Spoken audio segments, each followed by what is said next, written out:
Good afternoon, ladies and gentlemen. I am Chase Corrington, and this is the Chase Corrington YouTube channel, where we seek to achieve and maintain happiness through enlightenment, and where we seek to discover the hidden truths of our reality. Today is a special occasion. We got a special guest with us on the show, my friend Victor. Victor, glad to have you. How are you doing, man?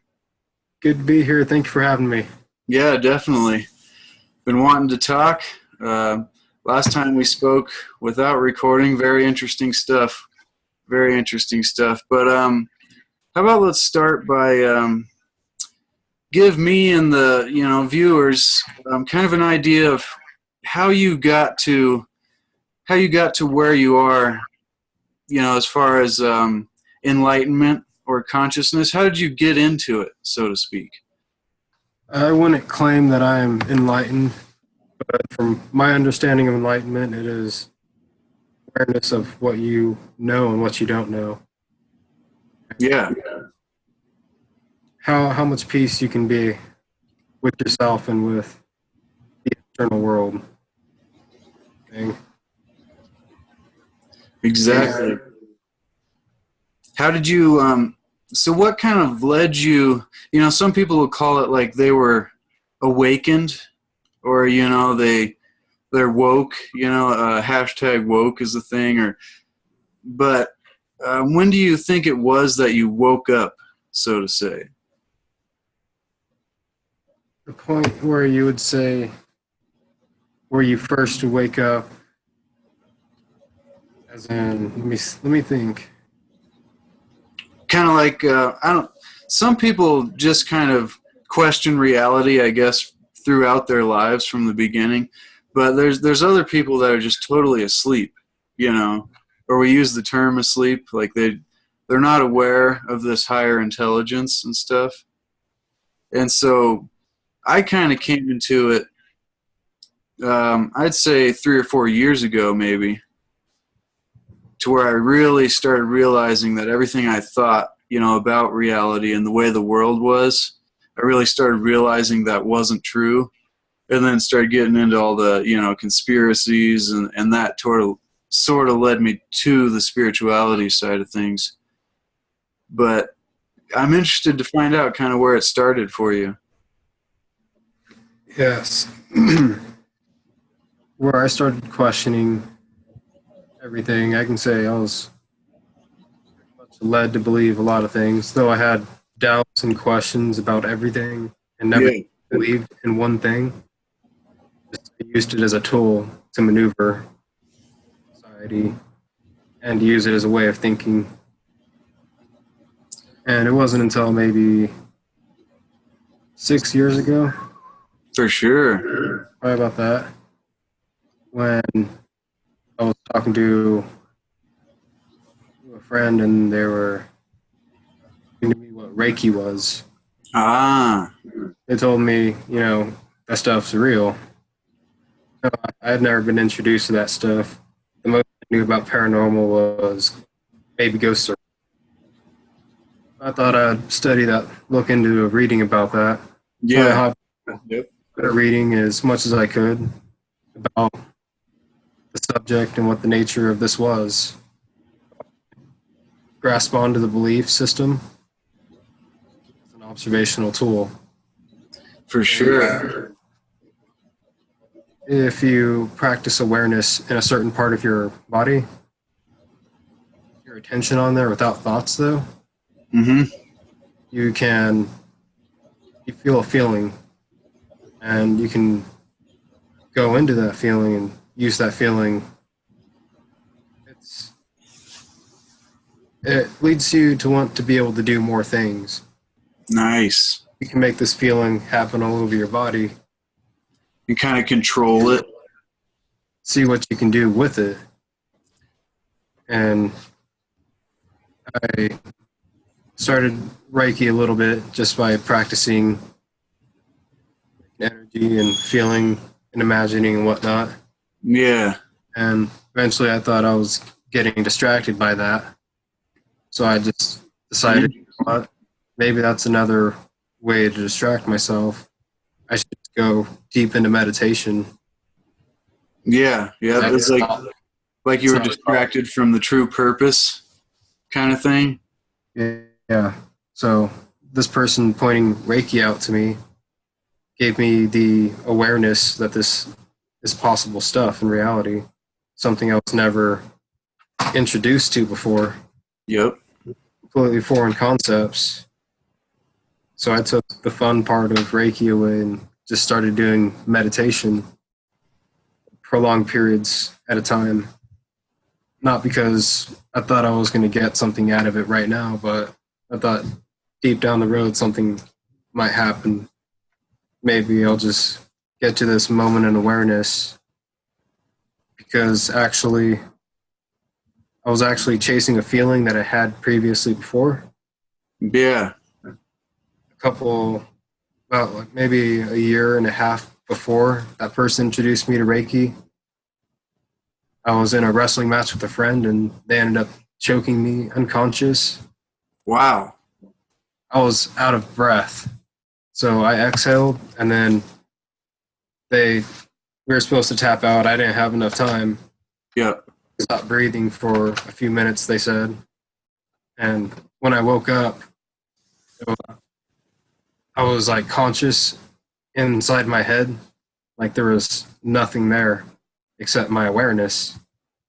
And then, like, in an instant, I felt a million volts of electricity hit my head, Powerful. auto resuscitated, and started breathing again. And then having life taken away and being aware in that moment of no life between life Yep. comes back. And you just come back and everything happens one piece at a time. Wow. Amazing. That's fantastic. That's an incredible story, dude. Holy cow. That's an experience, it sounds like, that led you to, I hear about it like near death experiences, like you were, like you're explaining, and how a lot of times when people have near death experiences, they experience this altered state of consciousness or a connection to, something outside of what we know as reality. So, something bigger or grander. And that's amazing. That's exactly what I was getting from what you were saying. So so after the Reiki thing and then the meditation, that kind of made a connection to that event. Well, that breakthrough phase only lasted for about 3 months before my ego and the amount of experience, I don't know how to describe it, but the awareness of my awareness, the lack of awareness or full awareness started to grow, and that feeling went away. Eventually I wanted to find, what you're saying? You got rid of the ego? Yeah, that's what meditation kind of led me towards, to try to get rid of my ego. Yep. It's the hardest challenge for even people who are so consciously aware of it. It's still the hardest challenge, defeating the ego. I know what you're saying because I was there, but after meditating for so long, you force yourself to just sit there and get over your urges to want to do something, including thinking, because that's your ego trying to lead you to do something. And when you say, no, we need to set some ground rules, it's not you're getting rid of your ego, it's you're becoming friends and you're not letting this person trample over you on what you think you know is better, but you don't do it regardless. Wow. So sort of as you tame yourself, Yep. it's like taming a dog.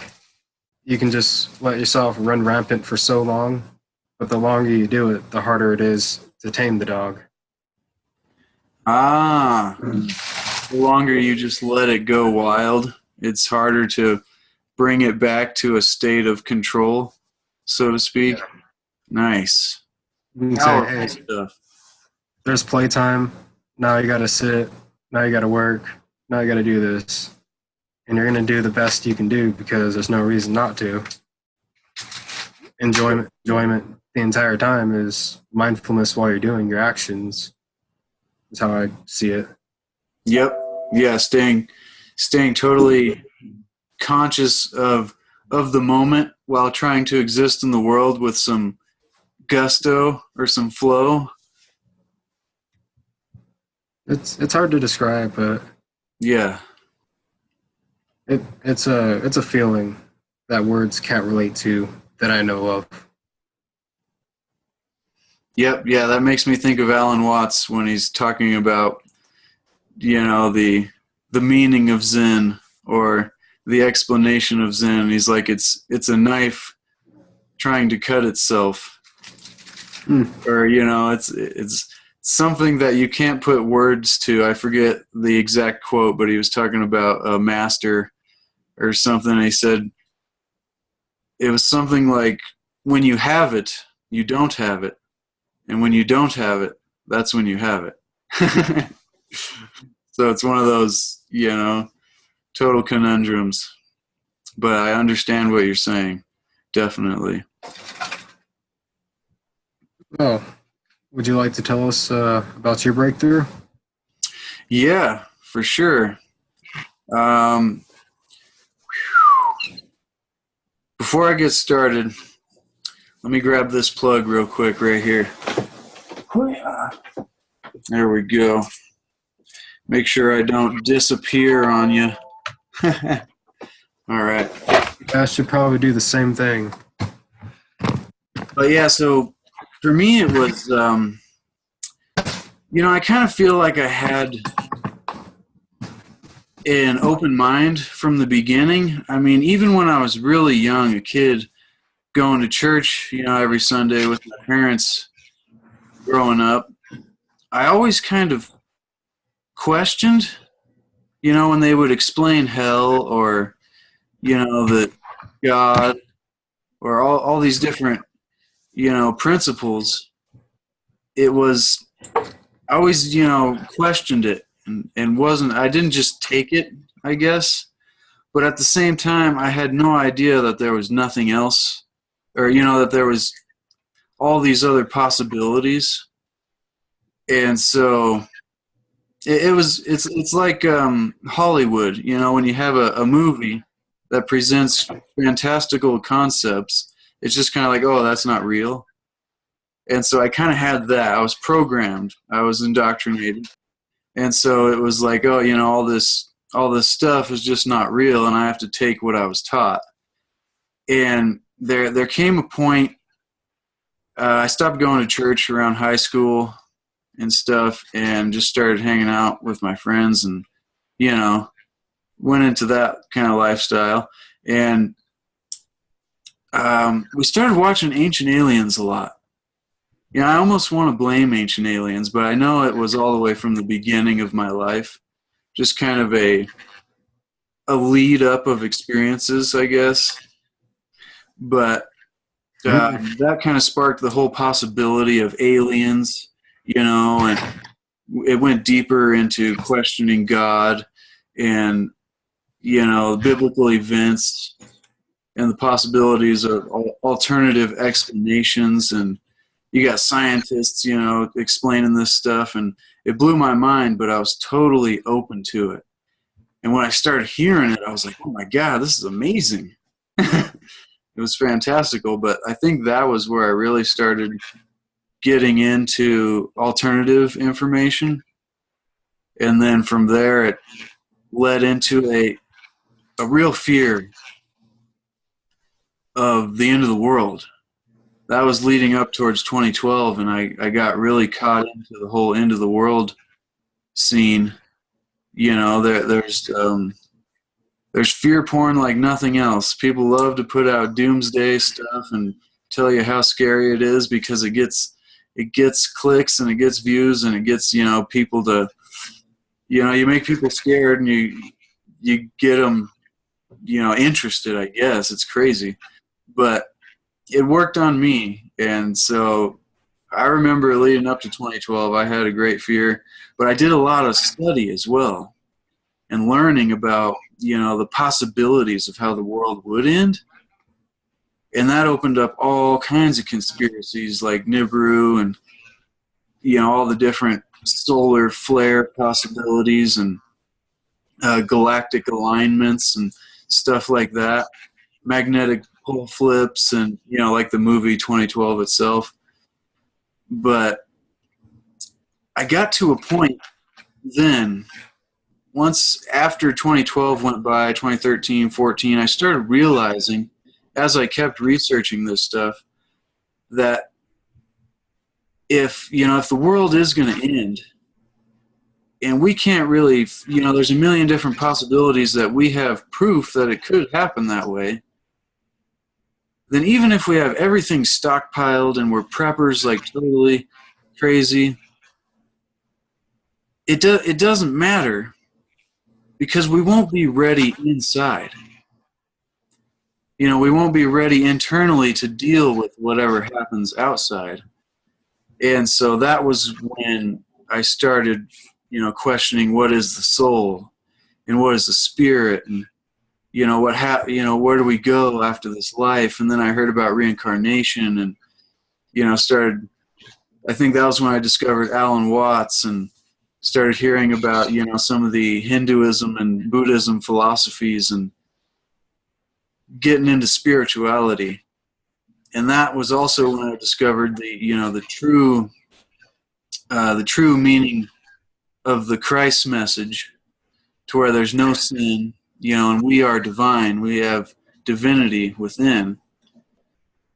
And, started realizing that I had been totally tricked pretty much my whole childhood.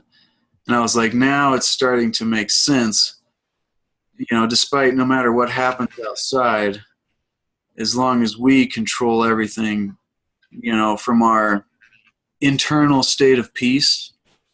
And that's where the meditation comes in.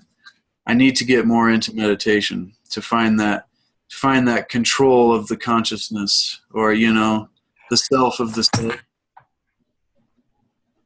That ultimate peace feeling that you're describing is pretty much how I felt after I had that life-death experience. Yeah. And it was like a taste of what I could achieve. Nirvana. And being in that state for only a few months made my ego sad and want to get it. Is what drove me to meditation. And even meditating doesn't bring you as close to that point unless you do it so much that you just become on top of yourself. Interesting. So I asked you before, but I want to ask you again because it's something that's very interesting to me, is the different ideas of meditation and how there's a way you could look at it to where some people will say you want to have no thoughts, and then there's another way to look at it like you want to just watch your thoughts and let them flow past you, kind of thing. What is your take on that?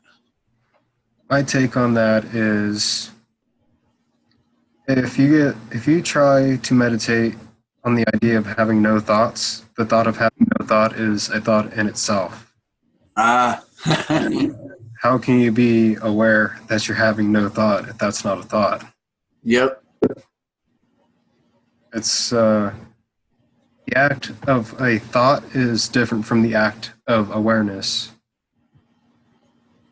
You can be aware of something without thinking about something, but thinking about something, your awareness into the thought type of thing.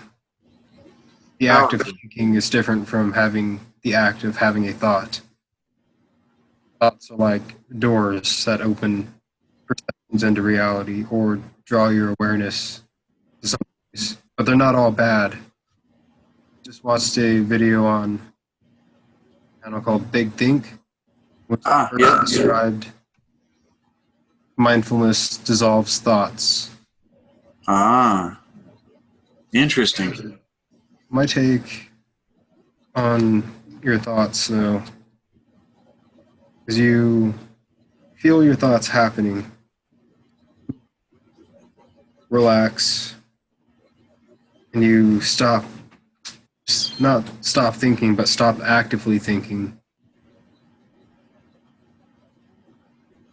Your thoughts, you feel them happening as they happen. They happen happening one at a time, and just one thought leads into a string of a paragraph.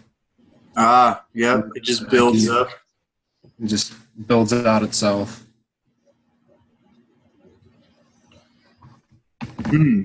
That's amazing. It's very interesting. And so another thing that links right into that is breathing. If I remember correctly, you wanted to tell me about breathing a little bit, because it's something I've heard about, but not a whole lot.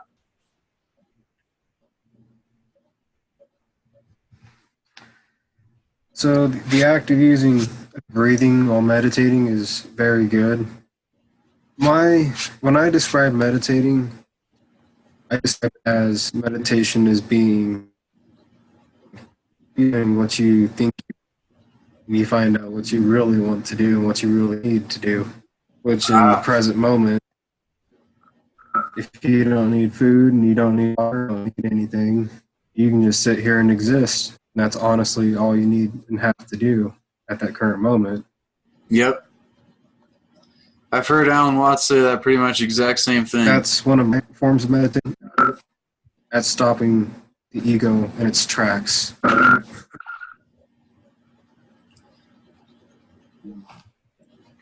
There's also active meditating, where you can be doing something and passively meditate. And using your breath in doing this is if you set up a breathing rhythm instead of randomly breathing and letting it happen. There's two ways of breathing control meditation that I see. I see passive breathing, which is your natural breathing, and I see the rhythmic breathing, in which you order yourself and you control yourself to be in a set pattern because you say you have to for some benefit and yourself to be able to do it. Do you count your breaths? Or I've heard of people using beads and they'll like count beads. I can see how you can use counting methods. I'm not sure why you would want to do that. Besides, thoughts happen. Yeah, because that would take away from the just existing. Yeah. Trying to be with, everything that is, I guess. If you're relying on a tool or if you're relying on thoughts. Yeah. To exist, you're still relying on something.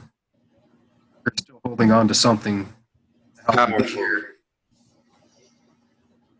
And I think one of the greatest things you can get the pleasure of is breathing.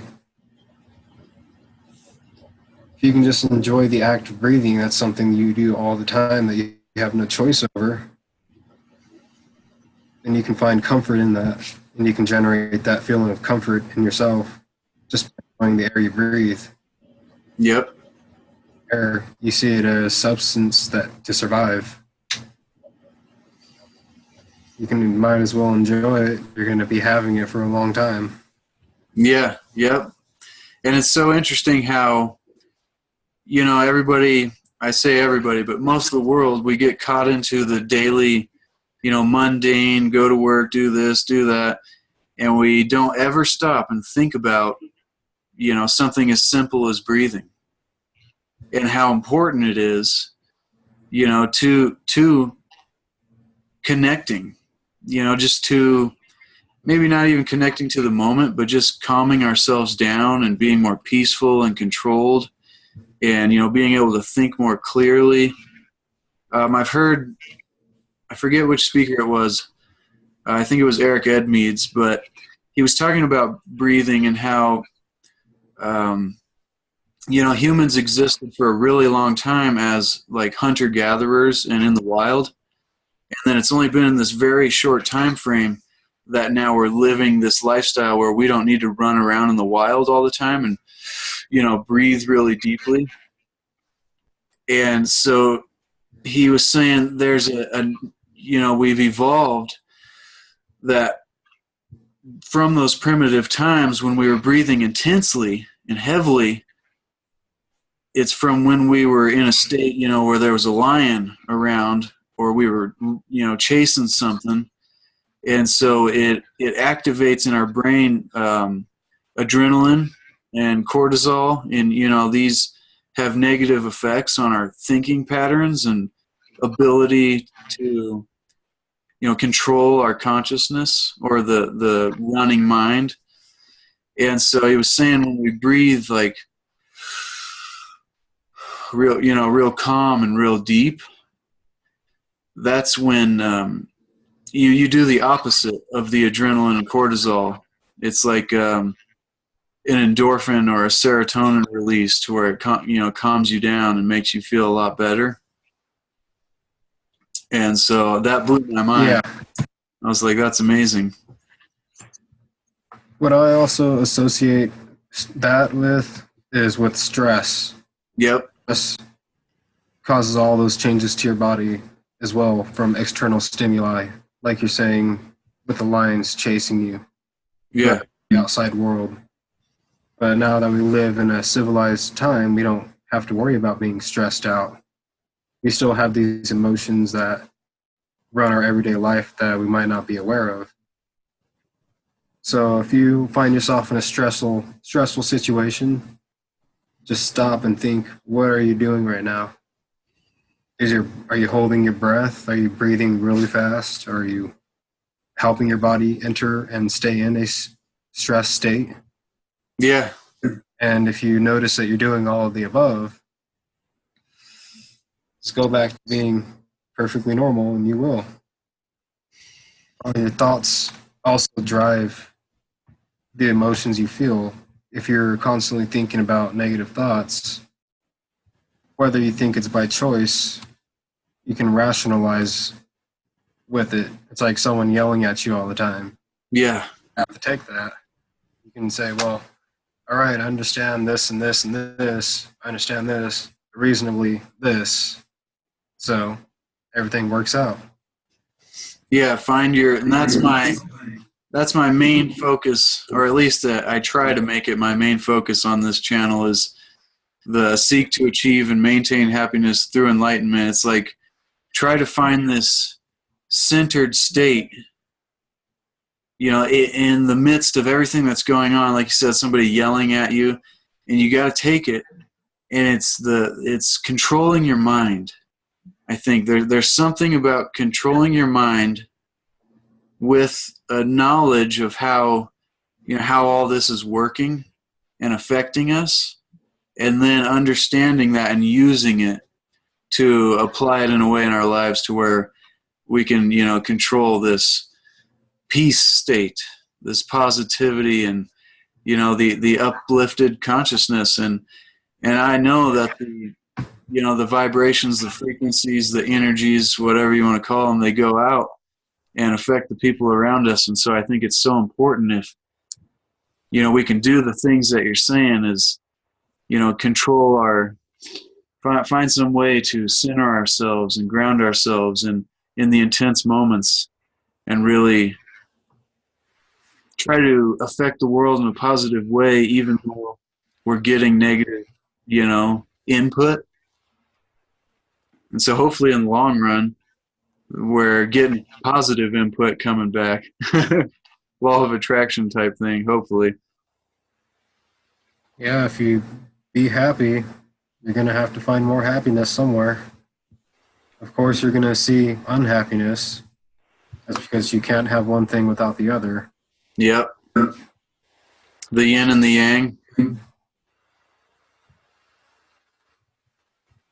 What's say? The yin and the yang. Yes. Although it's a duality concept, but great for understanding. Ways to live happy every day through enlightenment. That's just being here in the moment, I guess. Yep, exactly. Don't get distracted by tomorrow. Don't get distracted by yesterday. Mm, powerful. Understand what you have to do and have reasonable goals that you know you can achieve. Yeah, for sure. Definitely, man. That's practical stuff. It's doable stuff, and it's simple but not easy. And so it's something that once understood, we got to put it into action. And I try every day. I'm sure you deal with crazy people at work, and as everybody does, I'm sure. And it's amazing trying to master the mind and flow. But with about 10 or so, 15 minutes left, was there anything that you wanted to dive into? Anything that I wanted to dive into? Any random topics? Random topic. What interests me is what happens if we keep giving in to all of, let's say, the seven sins, Yeah. okay, pleasures, let's say, excess, and not taken in moderation. Living a lifestyle like that, I say would be trying to live happily through mindfulness and enlightenment. You can live a life like that. That would be a lot of distractions, though. Yeah. But I'm not sure why doing all that stuff would have harmful effects. Besides distractions, from doing what, though? Enjoying myself is what I'm starting to realize. Yeah. Expectations into electronic devices or material world and other people. And I think it's because real life external distractions are pulling my mind, my awareness, my energy into certain areas that shouldn't be where it's drawn to. It should be with myself. And I know there's sayings about how your people are always trying to steal time from you. Ah. Like this game is like life is like a game of contracts where you offer something and someone offers something to you. The only thing Wow. we have to offer is our time, attention, and awareness, honestly, and our creativity. When we don't give any of that to ourselves, we end up going to work, working for other people, putting our mind in a stress state for things that aren't relevant to us, and we get caught up in that. Yep. Get lost in it so easily.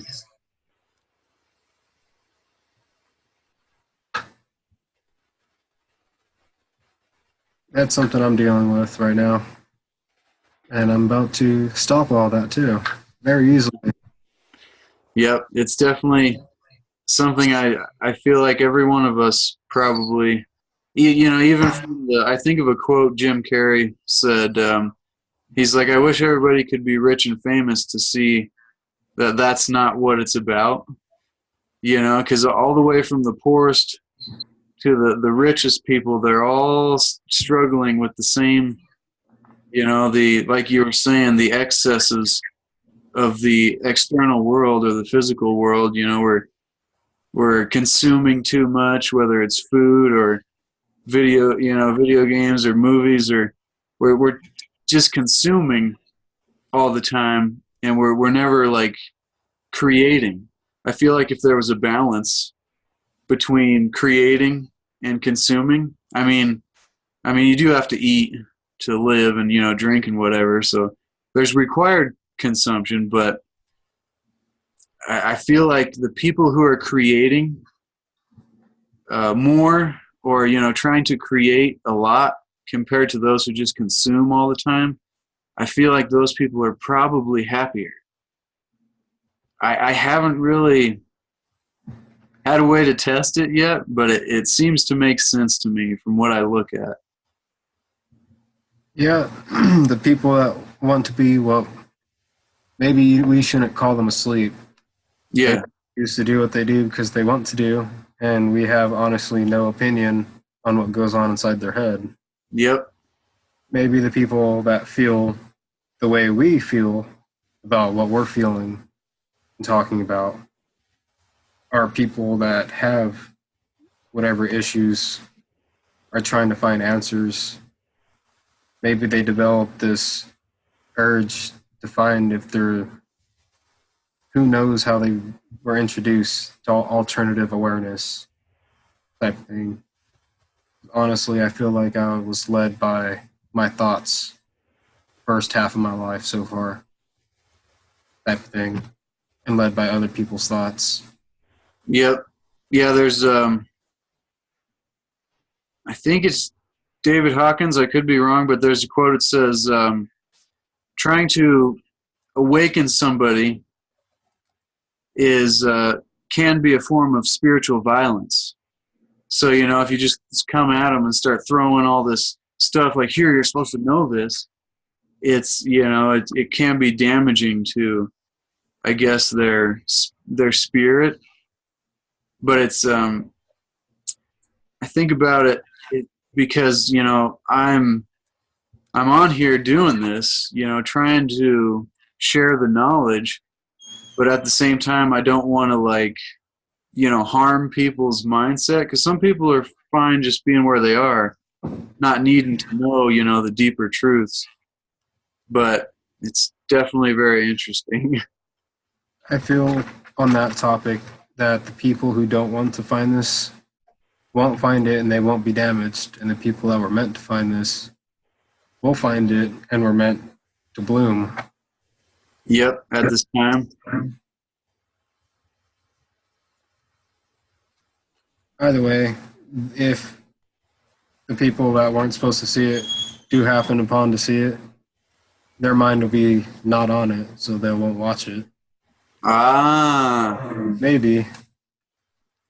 Who knows, honestly. Or, yeah, who knows? Yeah, or it'll maybe spark something in them that in a future life, if that's, I always, when it comes to that, I think about soul age, and maybe we come to a certain life, if reincarnation is a thing, maybe we come to a certain life to where we're ready, in our spiritual being or our non-physical.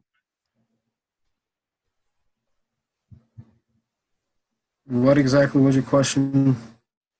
Not really a question. I was just ranting. Oh. But yep, for sure, man. Let's see. Well, say the pineal gland is the seat of the soul. If that's where your soul sits at, that's where I feel like awareness, that's the center of awareness, is the pineal gland, the seat of the soul. So if the soul is sitting there, say like a electrical circuit just pulled out in human shape, just sitting here, like a VR thing. Yes. Yep. That might be a theory, but I'm saying if you were to feel the energy in your body and you were to look at diagrams of like the veins and blood cells and systems pulled apart, they all look like that. They all run in ways. That's how I picture it. There's this person just sitting on this person. When they pass on. Yep. Yeah. That's awesome. Bringing up the pineal gland. I haven't yet dived deep into that subject, but it's a very interesting topic. The third eye, or all the chakra systems and everything, and how it's related to that. It's amazing. Yeah, it is. There's a lot of information out there on it. or at least starting to. Yeah, yep. I'm glad the information's available. I can't, I almost wonder if we were meant to be, living during this time with the information available to start putting it together, like we can do this, come together and talk online and share ideas and thoughts and stuff. And maybe it was supposed to be, that everybody's gonna, not everybody, but the right people are here at the right time to have access to all this incredible information despite the negative effects of technology. Yeah, it takes people to want to start to talk about this for people to hear about it. Yep. And what is honestly the benefit besides just being happy? You shouldn't have any, like, you shouldn't have a need to have an expectation for something. You shouldn't need to have a stigma for something. I forgot the word. That was a good word, though. For sure. I know what you're saying, though. You shouldn't just want to be anything other than happy, because you find out that every time you try to be something else, you don't feel.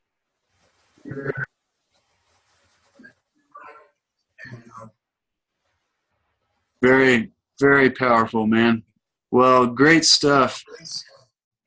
So, is there, if people really enjoyed what you had to say, is there any way you'd like to leave for people to get in touch with you? Maybe like a Facebook, or if you're anywhere on social media or not, either way. Not right now, but I will have one by the next video. Yeah, no worries, man. No worries. Awesome talking every time. Cover some, it's like, don't even know what's going to come up, but good stuff just comes up. Yeah, we should get a bulletin board and be like, well, we're going to come back to this a little later. Yep, yeah. Build some talking points. I've been thinking about getting a whiteboard to put up with all my ideas. Vision boarding is something that I've heard a lot about. And I'm like, man, maybe I should start doing that. Be a good idea. You just leave it up there and never have to erase it. Yeah, yep. Hey, this connects with this. Ah, I didn't think of that. Find different connections that you wouldn't see. Yeah, that's it for me tonight. It was nice being on here with you guys. Hell yeah, for sure, man. You have a wonderful evening, and everyone enjoying this as well. Yeah, well, thank you so much for coming on, man. I really appreciate your time, and if you're willing, definitely have you back in the future.